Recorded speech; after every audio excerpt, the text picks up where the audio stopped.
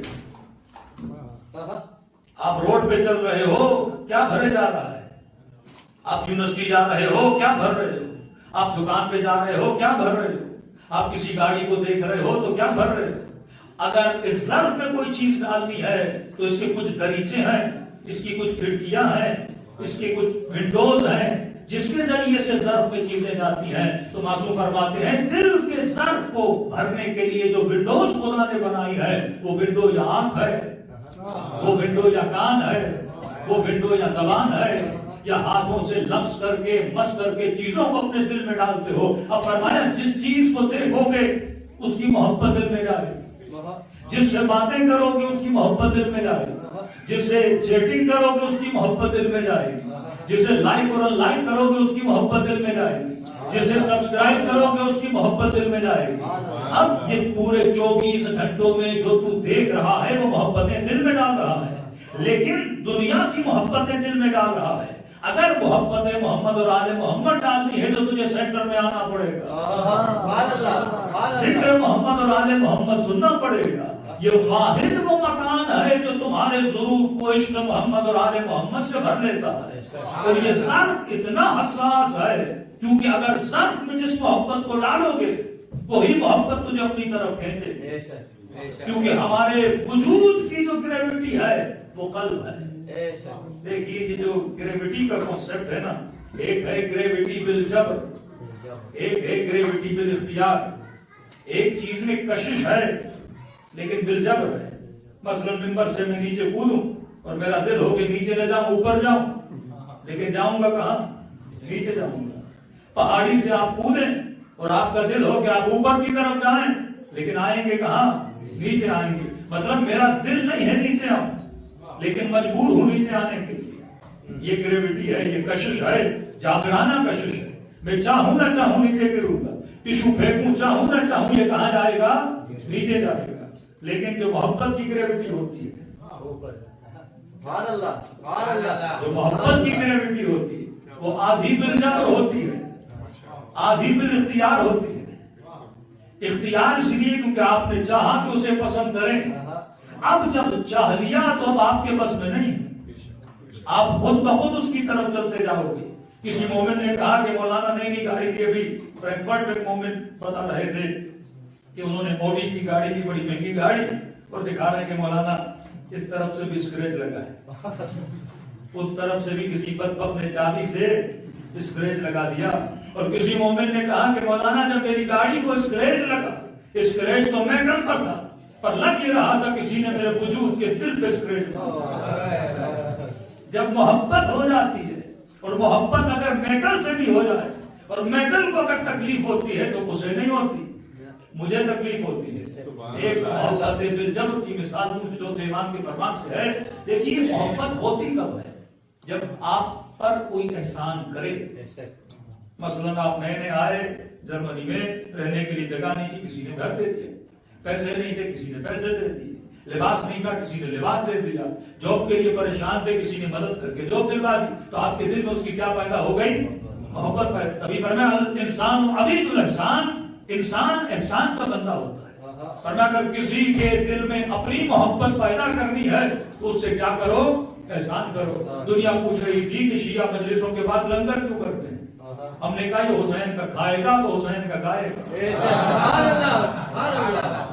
یہ دانا جو پیٹ میں جاتا ہے اس کے دل میں اہل بیت کی کیا پیدا کرتا ہے؟ محبت پیدا کرتا ہے. یہ ایک الگ سبجیکٹ ہے، لیکن ویسٹرن کنٹریز میں ہمیں کون سا طریقہ اپنانا چاہیے کہ تاکہ لوگوں کے دلوں میں اہل بیت کی محبت کو پیدا کرے. یہ الگ سبجیکٹ، اس میں بعد میں آؤں گا.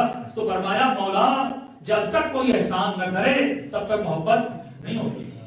آپ کا سمجھ نہیں آ رہا ہے. یہ چھوٹا بچہ جو پیدا ہوتا ہے شکم مادر، 9 مہینہ ماں کو تکلیف دیتا ہے. 9 مہینہ ماں کو تکلیف دیتا ہے. یہ نہیں کہ ماں پہ کوئی احسان کرتا ہے. 9 مہینہ اس کی ماں کا اس کے اوپر احسان ہوتا ہے. کبھی جاگ کر، کبھی پریشانی کے عالم میں، کبھی اس کی طبیعت خراب ہو جاتی. 9 مہینہ تکلیف دیتا ہے. اور مولا یہ بھی نہیں کہ پیدا ہونے کے بعد پھر ماں کو کوئی خوشیاں دے. جیسے پیدا ہوتا ہے تو شدید ترین درد دے کر پیدا ہوتا ہے.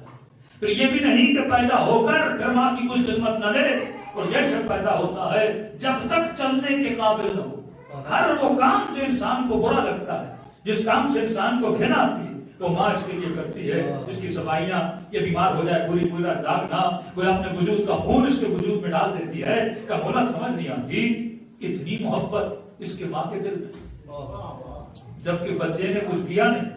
لنک تو تب بنے نا کہ اولاد ماں کے لیے کچھ کرے، بیٹا باپ کے لیے کچھ کرے، اور ماں تب کرے کہ بیٹے کی محبت اس کے دل میں ہو، کہ مولانا بیٹے نے کچھ کیا ہے لیکن اتنی محبت، اتنا کنیکشن اولاد کا اپنے والدین کے ساتھ کیسے ہوتا ہے؟ پھر جو امام فرماتے ہیں نہ اس میں بچے کا کمال ہے نہ ماں کا کمال ہے، یہ کمال اس خالق کا ہے جس نے ماں کے دل میں محبت ڈالی۔ یہ بھی ایک محبت بالجبر ہے۔ محمد و آل محمد صلوات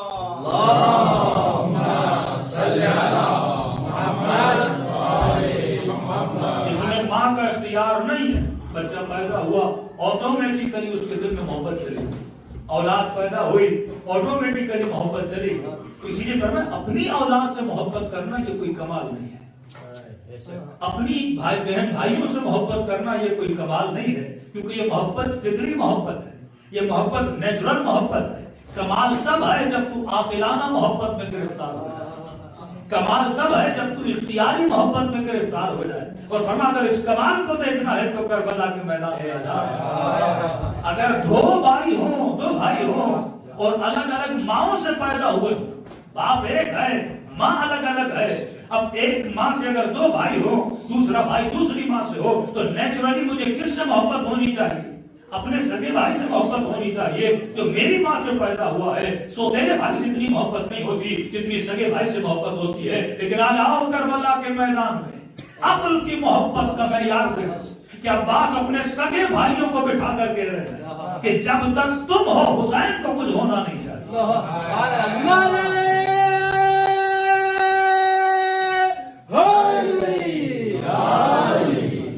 عقل کی محبت۔ اب بھائی کہہ تو سکتے تھے بھائی ہم سگے ہیں اور ہمیں سوتیلے پہ قربان کر رہے ہو، تو جواب دیا ہم ام البنین کے بیٹے ہیں، تو فاطمہ زہرا کا بیٹا۔ یہ محبت عقل کی محبت ہے۔ عقل کا مطلب یہ ہے کہ اس سے محبت کرو جو با کمال ہے، اس سے محبت کرو جو پرفیکٹ ہے، اس سے محبت کرو جو پرفیکشن تک پہنچ چکا ہے، اس سے محبت کرو جو انسان کامل ہے۔ کبھی بے وجہ چیزوں سے محبت نہ کرنا۔ اب یہاں پہ امیر المومنین نے بہترین جملہ فرمایا جو شیعوں کے لیے خوشی کا جملہ ہے۔ مولا سے پوچھا گیا مولا عقل مند کی نشانی کیا ہے؟ امام نے فرمایا کہ میرے شیعہ عقل مند ہوتے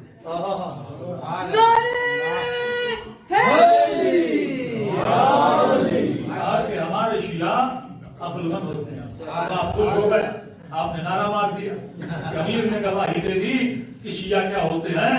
عقل مند ہوتے ہیں۔ اب آپ ڈھونڈتے پھریں گے اگر کوئی غیر شیعہ ملا، علی نے کہا ہے ہم عقل مند ہیں، تم سارے بیوقوف۔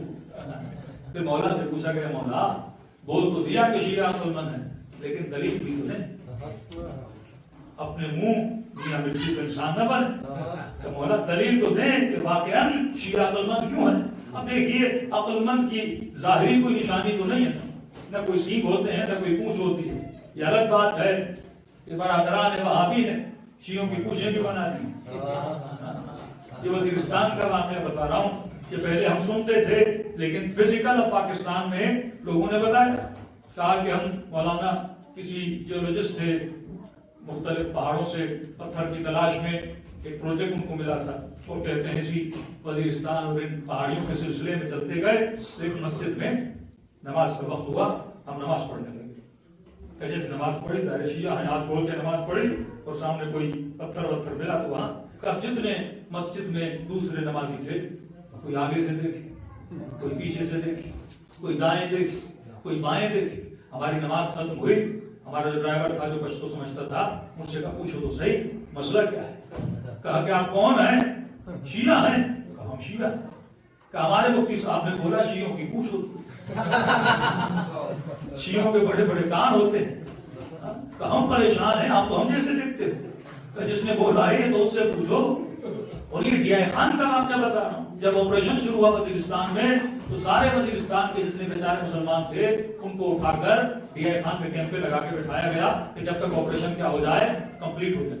تو کہتے ہیں کہ مولانا جب جلوس نکلا محرم کا یہ سارے ہمیں دور سے دیکھ رہے تھے اور بار بار کہہ رہے تھے تو دکھنے میں بھی ہم جیسے ہیں, یہ تو چلنے میں بھی ہم جیسے ہیں. پھر مسئلہ کیا ہے کہ ہمارے مفتی نے بولا ہے کیونکہ شیعہ فلاں فلاں کو نہیں مانتے لہٰذا ان کے کان بڑے ہو گئے ہیں, ان کی پونچھیں نکل آئی ہیں. امیر المومنین نے فرمایا کہ عقل مند کی کوئی نشانی ظاہری نشانیوں سے پتہ نہیں چلتا کہ کون عقل مند ہے کون عقل مند نہیں ہے, لیکن ایک نشانی امیر نے بتائی, فرمایا شیعہ سب سے عقل مند. کہ مولا کوئی نشانی تو بتائیے. فرمایا عقل مند کی دو نشانیاں ہیں. ایک مین نشانی جو امیر بتاتے ہیں, فرمایا عقل مند کی نشانی, عقل مند کا پتہ ایک چیز سے چلتا ہے. مولا وہ کون سی چیز ہے؟ فرمایا عقل مند کا پتہ عقل مند کی سلیکشن سے چلتا ہے. عقل مند کا پتہ عقل مند کے انتخاب سے چلتا ہے. عقل مند کا پتہ عقل مند کے چناؤ سے چلتا ہے. کہا کہ مولا شیعہ عقل مند کیسے ہوئے؟ مسکرا کر کہا کیونکہ نبی کے بعد انہوں نے علی کو چنا.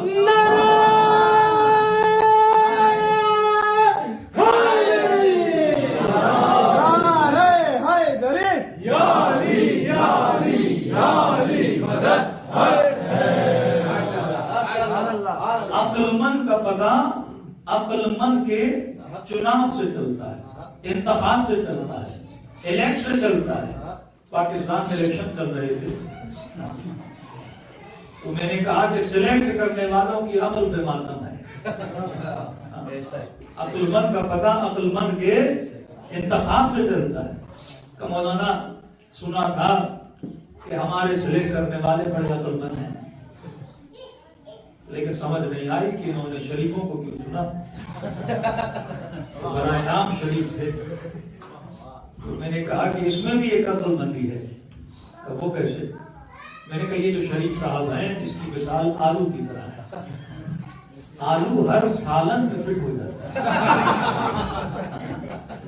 تو کبھی کبھی چننے والوں کو ایسے کی ضرورت ہوتی ہے جو ہر جگہ پہ کیا ہو جائے فٹ ہو جائے.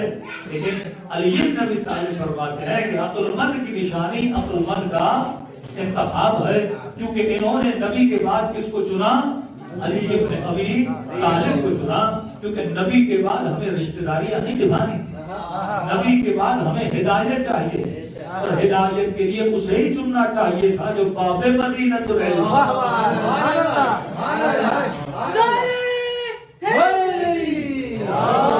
بالکل سمپل سی مثال دے رہا ہوں. اللہ نے یہاں کو دی ہے. مثلا مولانا یہاں پہ بیٹھا ہو, آپ بھی آئے, بھائی کو لے کر آئے, چچا کو لے کر آئے, والد کو لے کر آئے. اب آپ سے بولا گیا کہ بھائی مجلس پڑھنی ہے, کون پڑھے؟ آپ نے کہا اپنے ابا سے بڑا پیار ہے اسے بٹھا دو. آپ نے کہا بھائی مجھے بڑا اچھا لگتا ہے, بھائی کو بٹھا دو. تو دنیا کیا بولے گی؟ ذرا محبت اپنی جگہ, لیکن ممبر پہ اسے بٹھاؤ جسے مجلس آتی ہو, 4 حدیثیں آتی ہوں, 4 فرامین آتے ہوں. تو اگر وہ آپ کو اچھے بھی لگتے تھے, اگر ان کی قربانیاں بھی تھیں, اگر ان کی رشتہ داریاں بھی تھیں, اگر میدان میں بڑی بہادری سے لڑے بھی تھے, لیکن ممبر پہ تو اسے بٹھانا تھا نا جو جس کے علم نبی کے بعد سب سے زیادہ ہو. تو فرمایا شیعہ سب سے عقل مند ہیں, کیونکہ شیعوں نے نبی کے بعد کس کو چنا؟ علی بن ابی طالب کو چنا. تبھی کسی نے کہا کہ جناب آپ علی بن ابی طالب کے فضائل اتنے کیوں پڑھتے ہیں؟ میں نے کہا مسئلہ ہمارا نہیں ہے, مسئلہ ہماری عقل کا ہے. علی کو خدا مت کہو, علی خدا نہیں. علی کو خدا مت کہو, علی خدا نہیں, لیکن خدا کے نور سے ہرگز جدا نہیں. نعرہ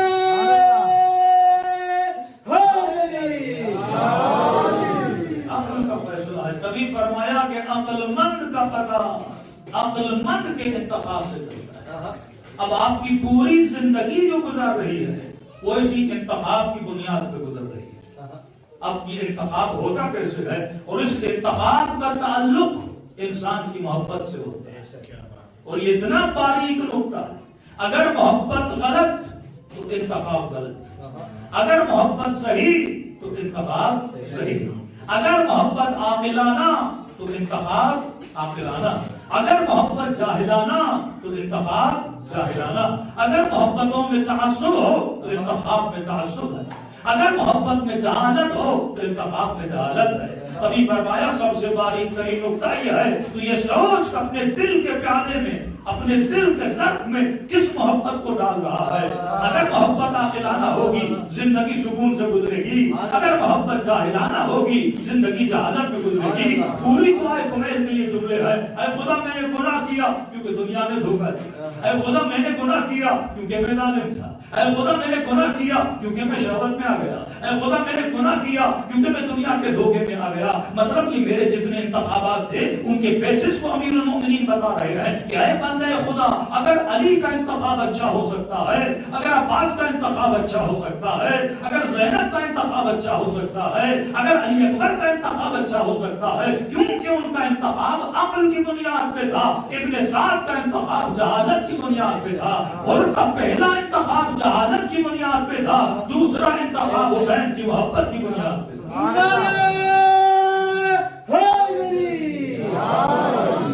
چھوٹی سی مثال دے کے بیان کروں، مثلاً ایک گلاس ہے جس کے اندر پانی ہے، تصور کریں کہ آپ کے سامنے 4 گلاس ہیں، ایک گلاس کے اندر پانی، دوسرے گلاس کے اندر چائے، تیسرے گلاس کے اندر آب زمزم، اور چوتھے گلاس کے اندر خدا نخواستہ کوئی نشے والی چیز ہو۔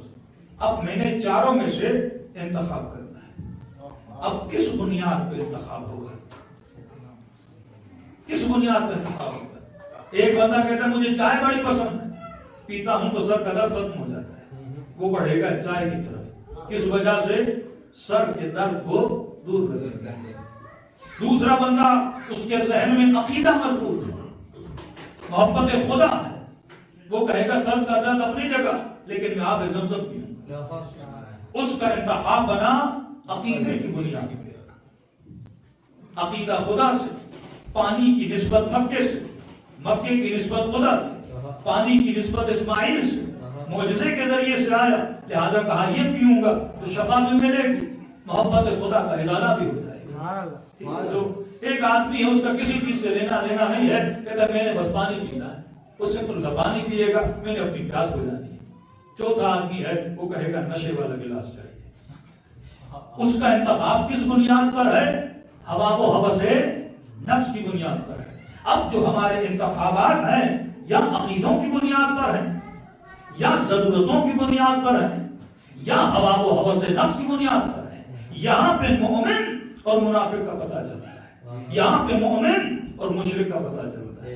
ایک مرتبہ اب بچوں سے کام کرواتے ہو بالجبر کہ بیٹا نماز پڑھ، کہے گا بابا نہیں پڑھتا، بیٹی حجاب کر، کہ نہیں کرتی، تو ہم فوراً دلیل کیا دیتے ہیں؟ پڑھو گے تو جنت میں جاؤ گے، نہیں تو جہنم میں جاؤ گے۔ اور وہ کہے گی دیکھا جائے گا جنت اور جہنم جب آئے گی کون جہنم میں ہے کون جنت میں ہے۔ ایک طریقہ امیر المومنین کا ہے، فرمایا جو عقل جو وزڈم خدا نے اسے دیا ہے اسے بیدار کرنے کی کوشش، اور جب وہ بیدار ہو گیا، جسے پتا چل گیا کہ شراب نقصان دہ ہے، جسے پتا چل گیا کہ زہر جان لیوا ہے، پھر آپ کو کہنے کی ضرورت نہیں ہے تو خدا کے نہیں پڑے گا۔ میرا چھوٹا سا سوال ہے، وہ چاہے مسلم ہو، وہ چاہے کافر ہو، وہ چاہے مشرک ہو، ہے ان میں سے کوئی بندہ جو اپنا ہاتھ آگ میں ڈالے؟ ہے کوئی ایسا؟ کوئی ہم میں سے آگ میں ہاتھ ڈالنے کے لیے تیار نہیں۔ آج ٹرمپ کو بھی بولو گے کہے گا نہیں بھائی، آج آیت اللہ کو بھی بولو گے کہے گا نہیں، مشرک کو بھی بولو گے کہے گا نہیں، کہے گا یہ کون سی عقل مندی ہے کہ بندہ ہاتھ کو کس میں ڈالے؟ آگ میں ڈالے جل جاؤں گا۔ تو جب دنیا کی آگ میں ہاتھ ڈالنے کے لیے ہم تیار نہیں تو سوال نہیں ہے کہ یہ جہنم کی آگ میں کیوں جانا چاہتا ہے۔ جب دنیا کی آگ ہم برداشت نہیں کر سکتے تو عقل کا تقاضا ہے کہ کوئی جہنم کی آگ میں جانا نہیں چاہے گا۔ اب آپ نے فلسفی بتانی ہے کہ جناب یہ عمل جہنم کی آگ بناتا کیسے ہے؟ جب اسے حقیقت جہنم کا پتہ چل گیا، جب اسے حقیقت جنت کا پتہ چل گیا، یہ کبھی بھی برائی کی طرف نہیں جائے گا۔ تبھی ہم کلاس کو گئے تھے، ایک رات میں سیٹرڈے سنڈے نائٹ تھی، سارے لوگ ماشاءاللہ شراب میں لت پڑے ہوئے تھے، تو کسی نے کہا مولانا یہ 2 دن بڑے مزے لیتے ہیں انگریز، تو میں نے کہا کہ وہ لذت ایسی کہ بندہ لے صبح اٹھے تو یاد نہ ہو۔ لذت تو وہ ہو کہ بندہ جب یاد کرے تو لذت باقی رہے. آج کربلا ہو کر آئے ہو، 8 مہینے بعد بھی یاد کرو گے کربلا کی لذت باقی ہے.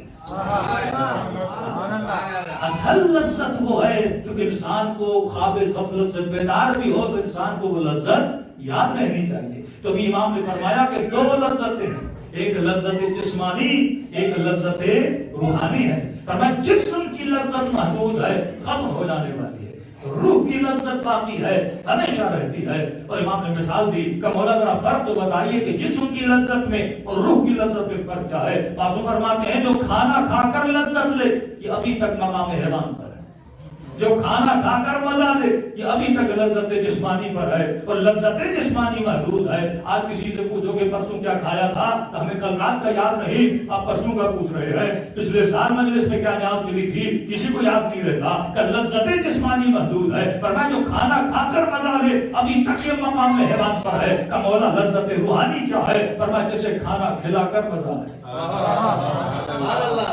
آپ کوئی اور رہا ہے لذت تجھے مل رہی ہے، بدن پہ لباس کسی اور کے پہنا رہے ہو لذت تجھے مل رہی ہے. تو یہ نادانوں کی بات ہے کہ علی رات کے اندھیروں میں اٹھتے تھے اور امیر المومنین بڑی تکلیفیں اٹھاتے تھے. ارے تجھے تکلیف لگ رہی ہے لیکن علی اپنے روح کو لذت دلا رہا ہے.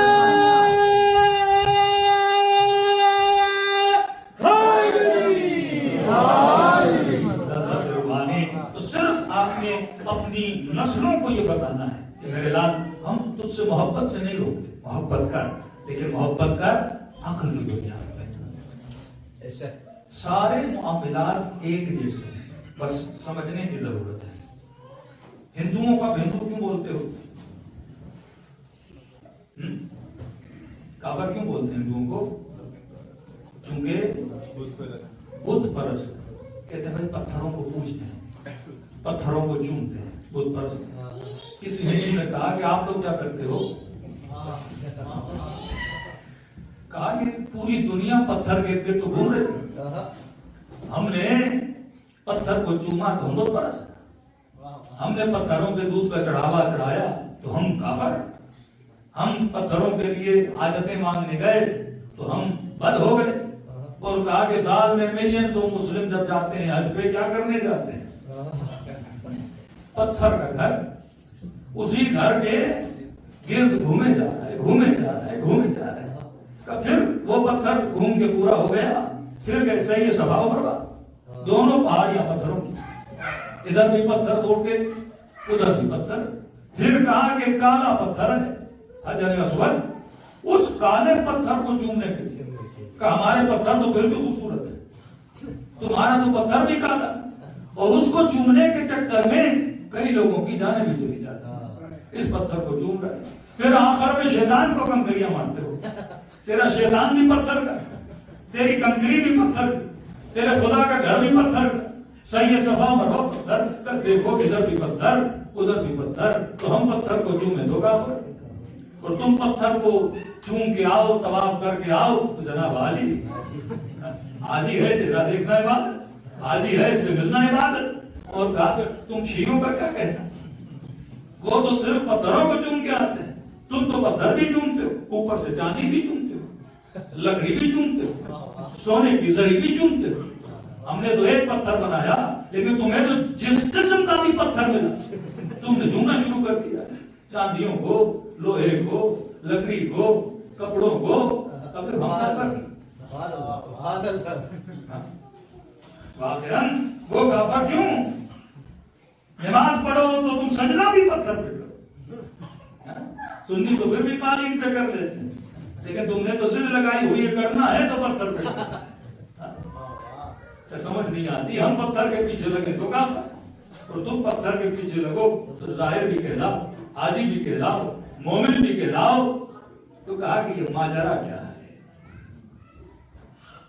اصل جو مسئلہ ہے جس کو انسان آج تک سمجھ نہیں سکا، اس مسئلے کو اگر سمجھ جائیں. مکے والوں کا مسئلہ یہ نہیں تھا کہ اللہ کو نہیں مانتے تھے، انما انا الہکم الہ واحد، وہ مختلف الہ کو مانتے تھے. اللہ کا مسئلہ یہ تھا، وہ کہہ رہا تھا کہ ایک اللہ کو مانے، ہزاروں الہوں کو نہ مانے. اگر اس پتھر کو بھی سجدہ کرو گے، اس پتھر کو بھی سجدہ کرو گے، اس پتھر کو بھی سجدہ کرو گے، پتھروں کی نسبت اگر تم خدا کی طرف لگا بھی دو، لیکن کتنے خدا بن گئے؟ کئی خدا بن گئے۔ تم 10 خداؤں کے پتھر بنا کے سجدے کر رہے ہو، تم 10 خداؤں کے پتھر بنا کے عبادت کر رہے ہو، لیکن اللہ نے کہا کہ تمہارا الہ کون ہے؟ واحد ہے۔ تمہارا الہ کون ہے؟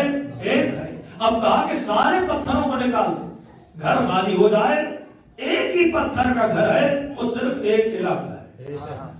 اب اس کا طلاق کرو گے تو مجھے مسئلہ نہیں ہے، مسئلہ نسبت کا ہے۔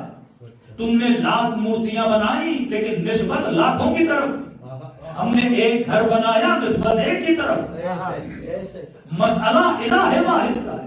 یہ سمجھنے کی بات کہ اگر دنیا بنی ہے تو ایک نے بنائی، ہزاروں نے نہیں بنائی۔ اب لاکھ کی تھیرسٹ آپ سے مل جائے، آپ اس سے ایک سوال کریں کہ جناب یہ بتاؤ، یہ گلاس یہاں پہ پڑا ہوا ہے، مجمع میں مثلا یہاں پہ 50 لوگ ہیں، اور میں پوچھوں کہ یہ گلاس کس کا ہے، اور ان 50 میں سے ایک بندہ اٹھے کہے کہ یہ گلاس میرا ہے، تو عقل کیا کہتی ہے؟ گلاس کس کا ہے؟ اسی ایک کا ہے، کیونکہ کوئی اور دعوے دار نہیں ہے۔ یہاں اہل بیت فرماتے ہیں آدم سے لے کر خاتم تک، آدم سے لے کر خاتم تک ایک بھی ایسا پروفٹ نہیں تھا جس نے اس اللہ کے علاوہ کسی اور اللہ کا اعلان کیا۔ اگر زمین کو سورج نے بنایا ہوتا تو سورج اپنا نمائندہ بھیجتا، اگر زمین کو ستاروں نے بنایا ہوتا وہ اپنے نمائندے بھیجتے، اگر زمین کو آگ نے بنایا ہوتا تو آگ اپنے نمائندے بھیجتی۔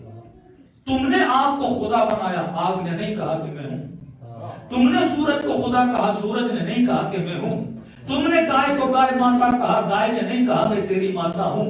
اب تیری مرضی، تو جسے چاہے جو بول دے، اس میں اس چیز کا تو کوئی قصور نہیں ہے، لیکن پوری کائنات میں 1,24,000 نبی آئے اور سب نے کہا کہ ہمیں ایک نے بھیجا ہے۔ جب دعوے دار ایک ہے تو دوسرے دعوے کیا ہو جائے؟ کوئی دوسرا دعویٰ ہے بھی نہیں۔ ورنہ مسیحیت میں چلے جائیں، آپ یہودیت میں چلے جائیں، آپ اسلام کے اندر آ جائیں، ہر نبی یہ کہتا ہے کہ خدا ہے۔ اب شریعتوں کا اختلاف اپنی جگہ پر، لیکن ہر دعویٰ کرنے والے نے کہا کہ رب کون ہے؟ ایک ہے۔ اصل مسئلہ ریفرنس کا، ورنہ خدا کی کسی اور چیز سے دشمنی نہیں ہے۔ یہی بکرا ہے کاٹو گے تو حرام ہے، لیکن بسم اللہ کہو گے تو حلال ہے۔ ریفرنس دو گے خدا کی طرف تو حلال ہے۔ یہی نکاح کا رشتہ ہے۔ مسئلہ کیا ہے؟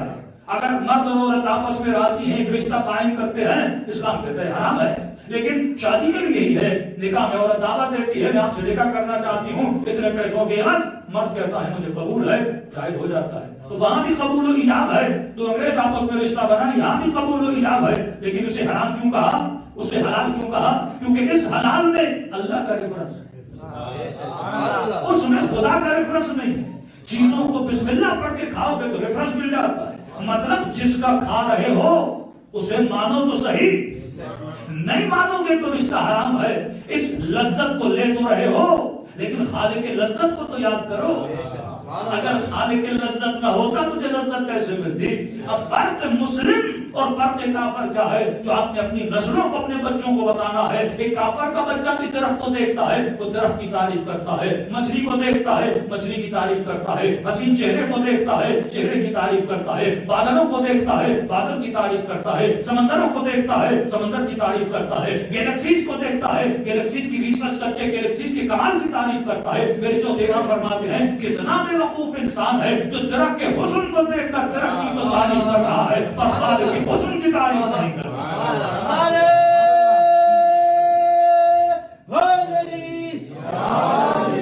جب تک ریفرنس نہیں دو گے اللہ کی طرف، اب 5 منٹ کے لیے سوچیے جناب کیا باکمال ہے۔ بچے سے پوچھیے میرے لال یہ پھول کتنا خوبصورت ہے، کہ ہاں بابا بڑا خوبصورت ہے۔ آپ مارکیٹ میں جاتے ہو، ٹیسکو وغیرہ پہ جہاں بھی آپ پتہ نہیں کون سے اسٹورز ہیں، آپ بائنگ کرتے ہو، پھول پڑے ہوتے ہیں نا، خوبصورت چیز کو دیکھ کے بچہ بھی بولے گا کتنا خوبصورت ہے۔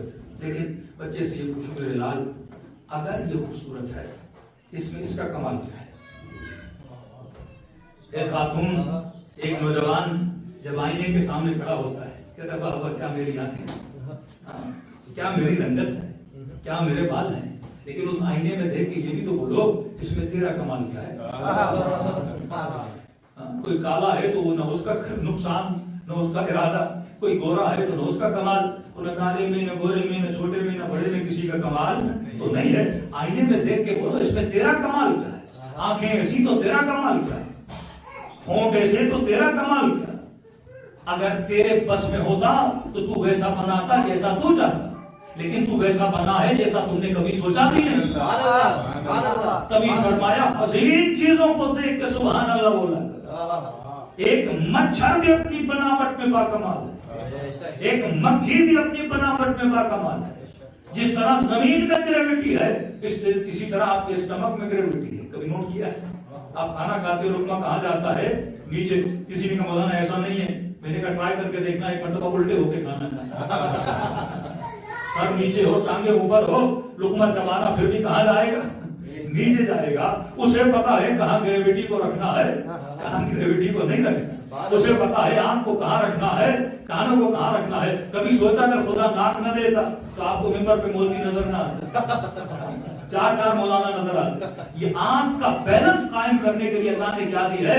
ناک دی ہے۔ اب روحوں کو دیکھیں، پسینہ آتا ہے ڈائریکٹ آنکھ میں نہ جائے، آنکھوں کے اوپر پلکے دی تاکہ نہ جائے۔ آنکھ کو چربی کا بنایا، آنکھوں کا پانی نمکین بنایا، منہ کا پانی میٹھا بنایا۔ لیکن اگر الٹا کر دیتا، منہ کا پانی نمکین ہوتا تو منہ خشک ہو جاتا، آنکھوں کا پانی میٹھا ہوتا تو آنکھیں خشک ہو جاتی۔ اسے یہ نالج کی بیس پر ہے کہ میں نے کس چیز کو کہاں رکھنا ہے۔ اب جس بدن میں شعور نہیں ہے، جس بدن میں نالج نہیں ہے، جس بدن کو پتہ ہی نہیں میں کون ہوں، یہ بدن اپنے کو بنا نہیں سکتا۔ سوال یہ ہے کس نے بنایا؟ تو فرمایا بدن کو دیکھ کر بدن کی تعریف کرنے والے کافر ہیں، لیکن حسن کو دیکھ کر خالق کے حسن تک پہنچنے والے صلوات پڑھے محمد اللہم صلی علی محمد وآلِ محمد۔ دیگر صلوات پڑھے اللہم صلی علی محمد وآلِ محمد۔ اب ایک چھوٹا سا طریقہ بولوں، ٹائم بہت ہو گیا، ایک میسج بھی آپ لوگوں کے لیے ہو جائے۔ اکثر لوگ ان سوسائٹیز میں رہتے ہوئے ایک کوشچن کرتے ہیں کہ مولانا ہم یہاں پہ اپنی نسلوں کے سروائیول کے لیے، ان کے دین اور ایمان اور اسلام کی بقا کے لیے کیا کریں؟ ایک شرعی مسئلہ، اگر مجھے 90% اور 85% یہ بلیو ہو جائے کہ میری نسلیں اس سوسائٹی میں شاید کافر ہو جائیں، مور دین 85% بلیو ہو جائے اگر نسلیں کافر ہو جائیں تو یہاں رہنا شرعی طور پہ حرام ہو جاتا ہے۔ یہ بالکل ایسے ہے کہ جیسے آپ ایک کھانا کھا رہے ہیں، کوئی آپ کو 85% پتا ہے اس کھانے میں زہر ہے تو کھانا کھانا حرام ہو جاتا ہے۔ لیکن سروائیول کے لیے میں یہاں کیا کروں؟ تو میں نے ایک بہت سمپل سا آپ کو فارمولا دے رہا ہوں، اور لاجیکل فارمولا جس کو عقل کبھی رد نہیں کر سکتے۔ ایک لفظ استعمال ہوتا ہے کنٹرول شیڈ، کنٹرول شیڈ جو فارمنگ جانتے ہیں۔ صلوات پڑھیں اللہم صلی علی محمد وآلہ۔ ذرا غور سے سنیے گا کہ آپ کے کام کی بات ہے۔ جیسے مرغیوں کی فارمنگ ہوتی ہے، انڈوں کی فارمنگ ہوتی ہے، تو اس میں وہ کیا بناتے ہیں؟ کنٹرول شیڈ بناتے ہیں۔ کنٹرول شیڈ کیوں بنائے جاتے ہیں؟ مثلا آسٹریلیا کی بھینس کو میں پاکستان لے جاتا ہوں، گائے کو۔ اب آسٹریلیا کا ٹیمپریچر مثلا 30 کا ہے اور میں اسے لے گیا مثلا سندھ کے شہر سکھر سپی میں جس کا ٹیمپریچر 50 کا ہے۔ وہ 50 کلو دودھ دینے والی گائے 50 دن سے زیادہ زندہ نہیں رہ سکتی، کیونکہ اس کا انوائرمنٹ اور پاکستان کے گرم شہر کا انوائرمنٹ سیم نہیں ہے۔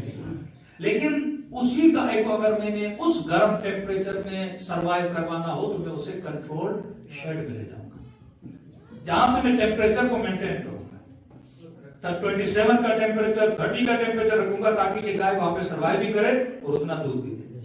اب آپ آئے ہو ایک مسلم انوائرمنٹ سے، رہ رہے ہو ایک کفر کی انوائرمنٹ۔ اب وہاں پہ جو سروائیول تھا وہ آپ کا انوائرمنٹ تھا، یہاں پہ ٹوٹلی انوائرمنٹ ہو رہے۔ تو یہ ذہن رکھنا کہ میں وہاں کے انوائرمنٹ اس انوائرمنٹ میں آؤں گا تو سروائیو کر جاؤں گا، نہیں، حال وہی ہوگا جو آسٹریلین بھینس کا ہوا ہے۔ اب وہ 40 دن میں مر جاتی ہے، شاید آپ کو 30 سال لگے، شاید آپ کو 20 سال لگے، کیونکہ امپاسبل ہے۔ انوائرمنٹ، ایک پودا جب گرم انوائرمنٹ میں فصل دیتا ہے، اسے ٹھنڈے انوائرمنٹ میں لے جاؤ کوئی فصل نہیں دیتا۔ ایک ٹھنڈے انوائرمنٹ والا پودا اگر گرم انوائرمنٹ میں آتا ہے وہ کبھی بھی سروائیو نہیں کرے گا۔ فارمنگ بھی آپ دیکھیں گے جرمنی میں کئی ایسی فارمنگ ہے جہاں پہ کور فارمنگ کی ہوئی ہے، انہوں نے پلاسٹک لگائی ہوئی ہے تاکہ اندر کا انوائرمنٹ ہو اور سبزیاں اگ سکیں۔ ایک ہی صورت میں یہاں پہ سروائیول ہے۔ سروائیول تب ہے جب ہم کیا بنائیں، ایک کنٹرول شیڈ بنائیں، کنٹرول شیڈ میں اپنا انوائرمنٹ کریٹ کریں۔ اس کی ایک مثال یہ امام بارگاہ ہے۔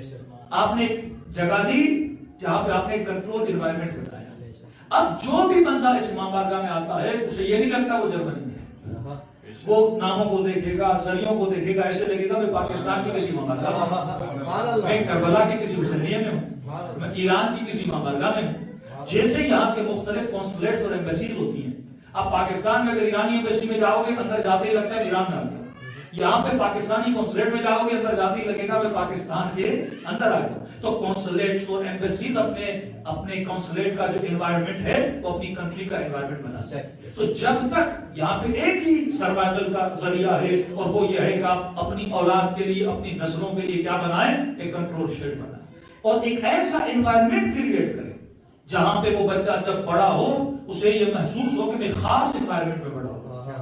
کئی چوزے ہیں غلط انوائرمنٹ نہ ملے چوزہ مر جاتے ہیں، لیکن آپ صحیح انوائرمنٹ دو، ویکسینیشن کرو تو وہ بھی سروائیول کے قابل بن جاتے ہیں اور اس انوائرمنٹ سے نکلنے والوں سے زیادہ مضبوط بھی ہوتے ہیں۔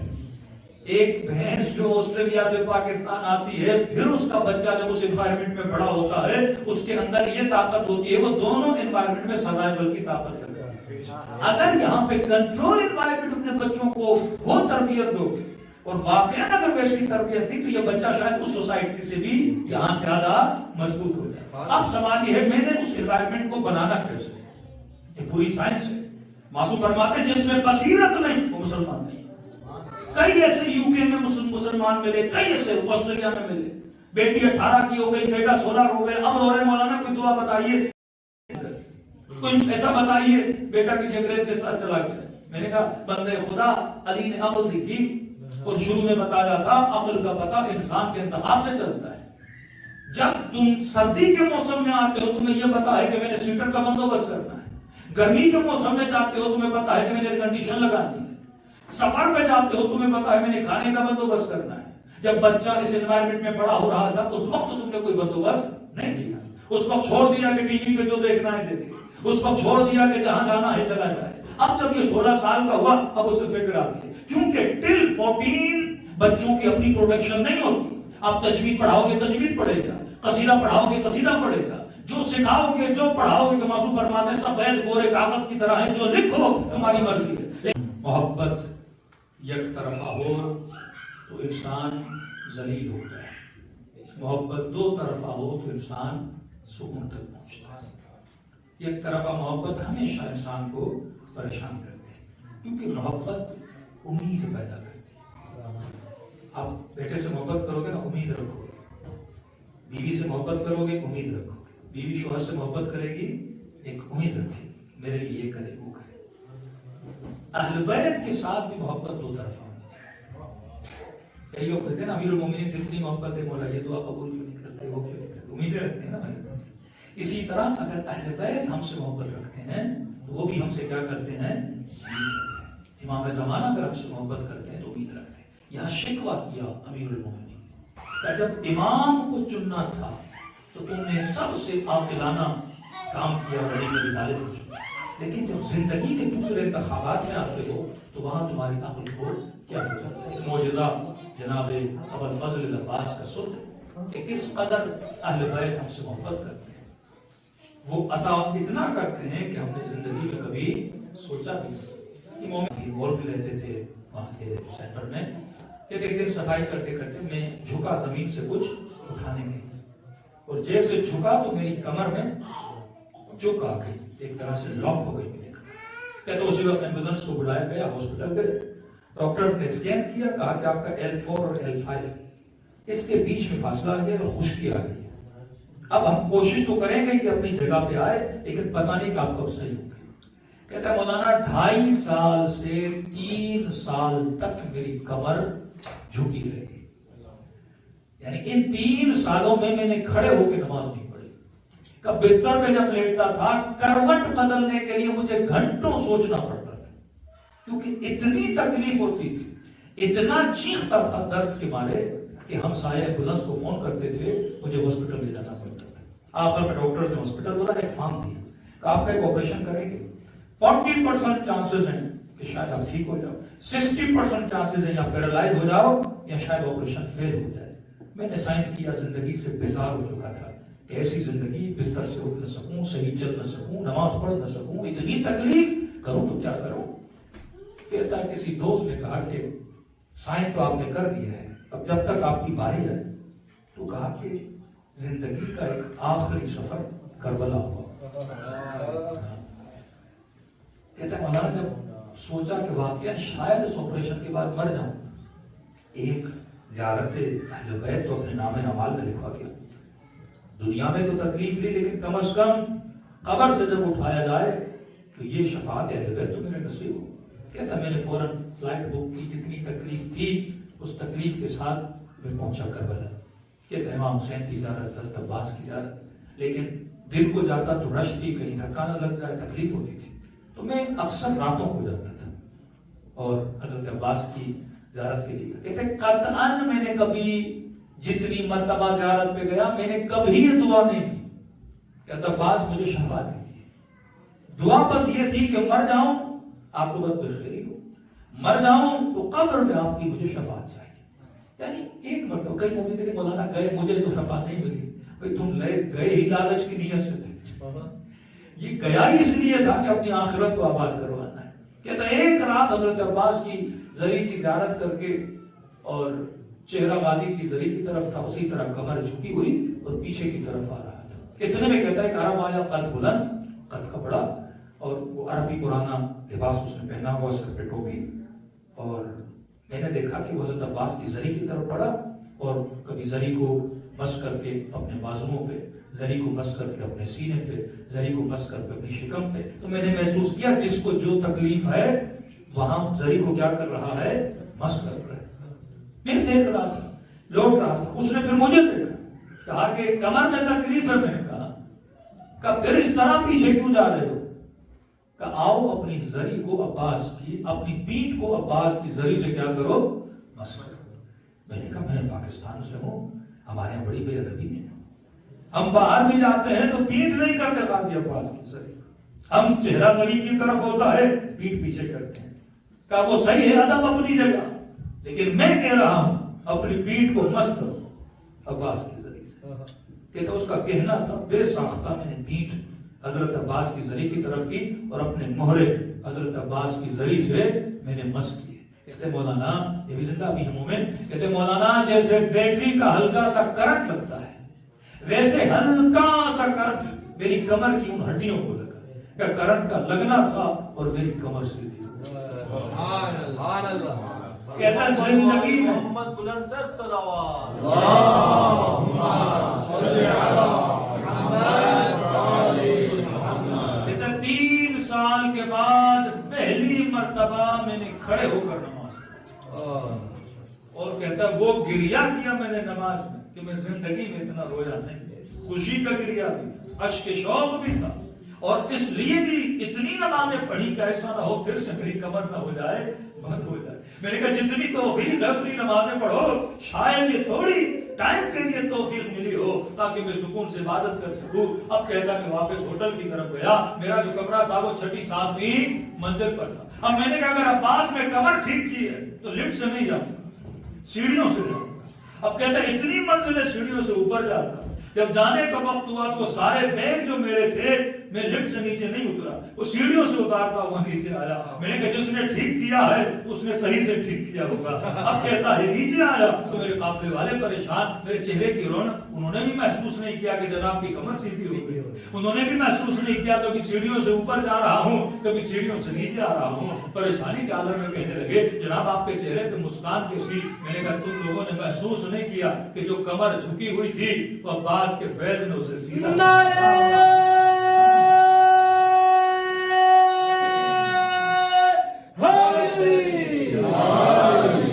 خدا نے